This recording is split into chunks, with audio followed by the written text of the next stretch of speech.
Assalamualaikum warahmatullahi wabarakatuh. Anak-anakku kelas 5 yang solih dan solihah. Alhamdulillah, puji syukur kehadirat Allah Subhanahu wa Ta'ala yang masih memberikan nikmatnya kepada kita semuanya. Baik, langsung kita akan belajar tentang apa ya? Bulan Ramadan yang indah. Ini adalah pelajaran keempat. Ya. Baik anak-anak sekalian, di bab ini kita akan belajar tentang apa saja? A. Pengertian puasa. B. Ketentuan puasa Ramadan. C. Amalan puasa Ramadan. Dan yang terakhir adalah D. Hikmah puasa Ramadan. Baik, anak-anak sekalian, kita masuk kepada pengertian puasa. Puasa menurut bahasa adalah as-saum atau asyam, yang berarti menahan atau mencegah. Puasa secara istilah berarti menahan diri dari makan, minum, dan hal-hal yang membatalkan puasa, serta mengendalikan diri dari hawa nafsu, mulai dari fajar sidik sampai terbenam matahari. Kemudian anakku semuanya, ibadah puasa yang diperintahkan bagi orang beriman. Orang yang beriman puasa akan mendapatkan 2 kegembiraan. Apa saja itu Pak Guru? Yang pertama saat berbuka puasa, dan yang kedua saat bertemu dengan Allah Subhanahu wa Ta'ala.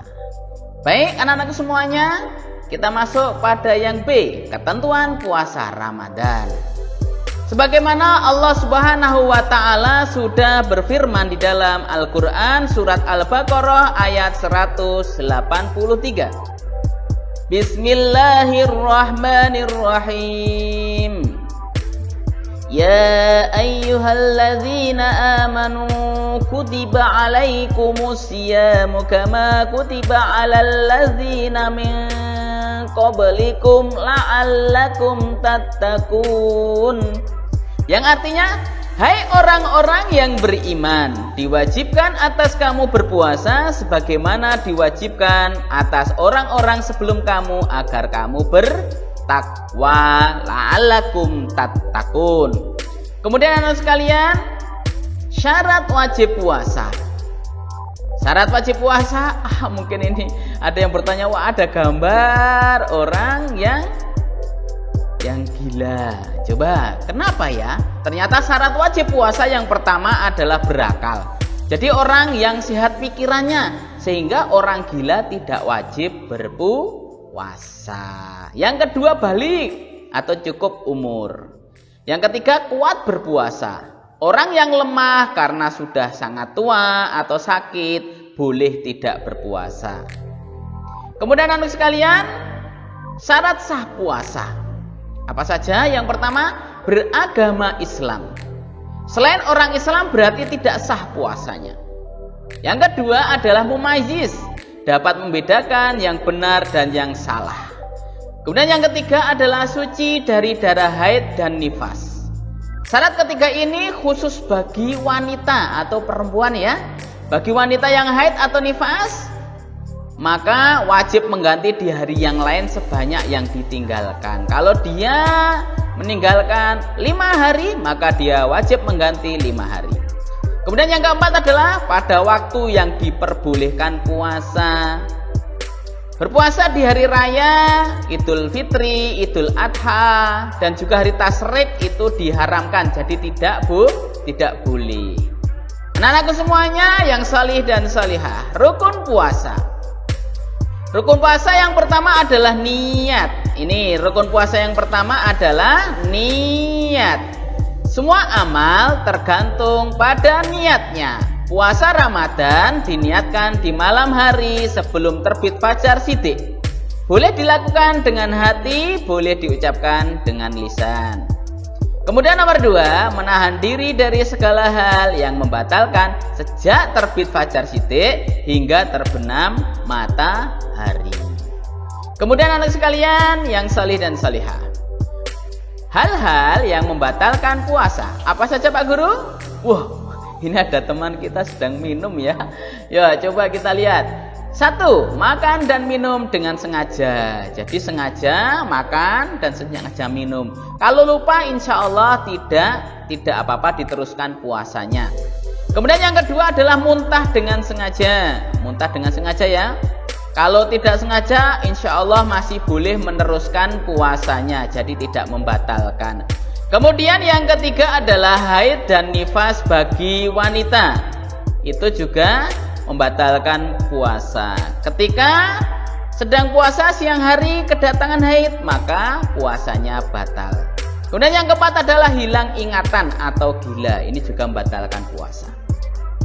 Nah, anakku yang solih dan solihah, sunah-sunah puasa.